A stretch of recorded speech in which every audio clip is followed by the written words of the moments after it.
So, dito po tayo ngayon sa inauguration ng LRT-1 extension. Republic of the Philippines, His Excellency Ferdinand R. Marcos Jr.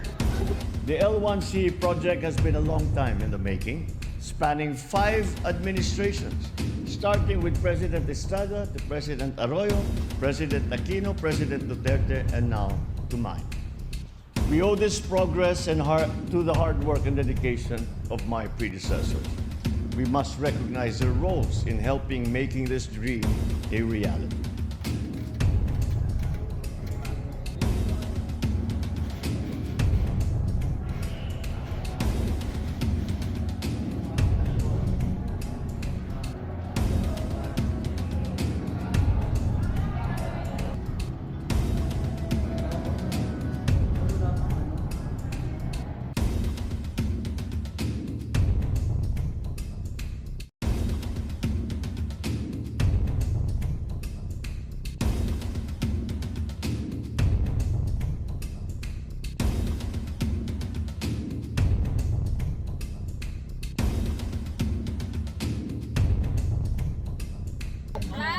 Proud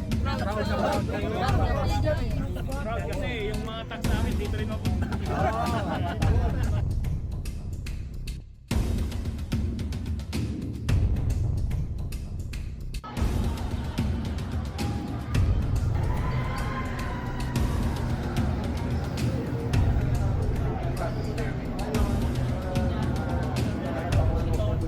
Pangulo mo.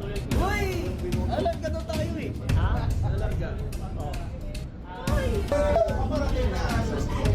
So, dito kami ngayon sa Ninoy Aquino Station ng MRT. Ay, LRT pala. LRT-1 extension. Yan, ito Ninoy Aquino Station to. Ito yung tsura ng loob. Yan. Ito yung loob ng LRT.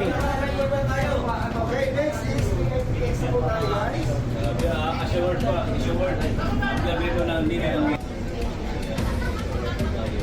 Na-recognize ni CCTV po kanina sa speech niya ang effort ng mga predecessor niya. Kasunundan niya kasi. O, basa tayo ng comment. Pero sir, hello sir Palerista. Kahit DDS ako, nagpapasalamat ako kay Pangulong Bongbong Marcos kasi natapos niya yung LRT-1. Taga Cavite ako. Sasagot ko, ito po. Kasi expect Baklaran na yan.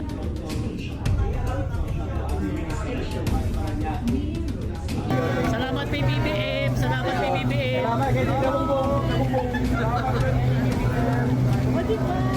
Thank you, thank you, thank you.